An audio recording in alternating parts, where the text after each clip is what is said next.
ब्रह्मणस्पतमानः शृण्वन्नोतिभिः सेदसादनम् ॐ महागणपतये नमः ॐ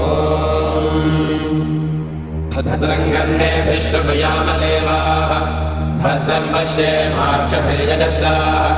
स्थिरैरङ्गैः सुष्ठुवागुंसस्तनूभिः वृषेम देवहितैर्यदायुः स्वस्ति न इन्द्रो वृद्धश्रवाः स्वस्ति नः पूषा विश्ववेदाः स्वस्ति नस्ताक्षो अरिष्टनेमिः स्वस्ति नो बृहस्पतिर्दधातु ॐ शान्तिः शान्तिः शान्तिः ॐ अथ गणेशा सर्वशीर्षं व्याख्यास्यामः ॐ नमस्ते गणपतये त्वमेव प्रत्यक्षं तत्त्वमसि त्वमेव केवलं कर्तासि त्वमेव केवलं धर्तासि त्वमेव केवलं भर्तासि त्वमेव सर्वं कल्पितं ब्रह्मासि त्वं साक्षादात्मासि नित्यं कृतं भस्मि सत्यं भस्मि अवत्वं अपभक्तारम् अवश्रोतारम् अवधातारम् अवधातारम् अवालोचानमवशिष्यम् अवपश्चात्तात् अवपुरस्तात् अवोत्तरात्तात् अवदक्षिणात्तात् अवचोर्ध्वात्तात् अवाधरात्तात् सर्वतो मां पाहि पाहि समन्तात् त्वं वाङ्मयस्त्वं चिन्मयः त्वमानन्दमयस्त्वं ब्रह्ममयः त्वं सच्चिदानन्दाद्वितीयोऽसि त्वं प्रत्यक्षं ब्रह्मासि त्वं ज्ञानमयो विज्ञानमयोऽसि सर्वं जगदिदं तत्तो जायते सर्वं जगदिदं तत्तस्तिष्ठति सर्वं जगदिदं त्वयि लयमेष्यति सर्वं जगदिदं त्वयि प्रत्येति त्वं भूमिरापो नलो निलो नभः त्वं चत्वारि वाक्पदानि त्वं गुणत्रयातीतः त्वमवस्थात्रयातीतः त्वं देहत्रयातीतः त्वं कालत्रयातीतः त्वं मूलाधारस्थितोऽसि नित्यं त्वं शक्तित्रयात्मकः त्वां योगिनो ध्यायन्ति नित्यं त्वं ब्रह्मा त्वं विष्णुस्त्वं रुद्रस्त्वमिन्द्रस्त्वमग्निस्त्वं वायुस्त्वं सूर्यस्त्वं चन्द्रमास्त्वं ब्रह्म भूर्भुवस्सुवरो गगनादीं पूर्वमुच्छाय वन्नादीं तदनन्तरं मनस्वारः परतरः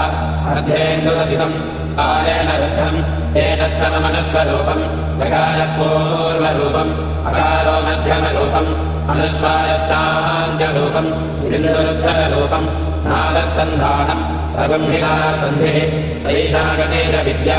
गणगऋषिः विसृद्गायत्री छन्दः श्रीमहागणपतिर्देवता ॐ गणपतये नमः एकदन्ताय विद्महे वक्रतुण्डाय धीमहि तन्नो दन्तिः प्रचोदयात् एकदन्तं चतुर्हस्तं पाशमङ्कुशधारिणं रदञ्जमलनं हस्ते विभ्राणं मूषकध्वजं रक्तं लम्बोदरं शूर्पकर्णकं रक्तपाससं रक्तगन्धानुलिप्ताङ्गं रक्तपुष्पैः सुपूजितं भक्तानुकम्पिनं देवं जगत्कारणमच्युतम् आविर्भूतं च सृज्यादो प्रकृतेः पुरुषात्परम् एवं ध्यायति यो नित्यं स योगी योगिनां वरः नमो व्रातपतये नमो गणपतये नमः प्रमथपतये नमस्ते अस्तुलम्बोदराय एकदन्ताय विघ्नविनाशिने शिवसुताय श्रीवरदमूर्तये नमो नमः एतत् सर्वशेषयोगीते स ब्रह्मभूयाय कल्पते स सर्वतः सुखमेधते स सर्वविघ्नेन बाध्यते स पञ्चमहापापात् प्रमुच्यते सायमधीयानो दिवसकृतं पापन्नाशयति रात्रधीयानो रात्रिकृतं पापन्नाशयति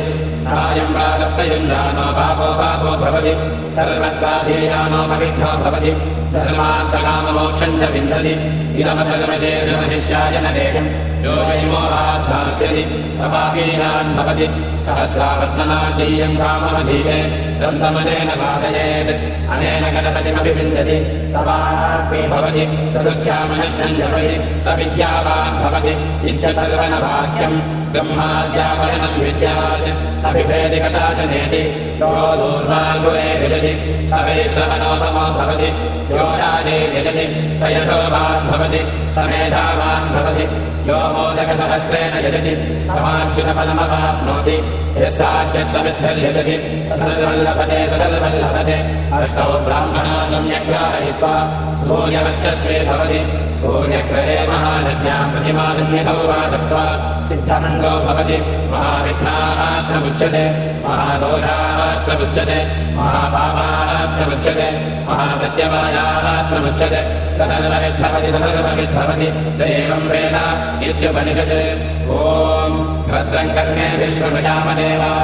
भद्रं पश्येमाक्षभिर्विदत्राः स्थिरैरङ्गैः स्तुष्ट्वागंसस्तनूभिः यजेम देवहिदैहिलायुः स्वस्ति न इन्द्रो वृद्धश्रवाः स्वस्ति नः पूषा विश्ववेदाः स्वस्ति नस्ताक्षोपदिष्टनेमिः स्वस्ति नो बृहस्पतिर्दधातु ॐ शान्तिः शान्तिः शान्तिः।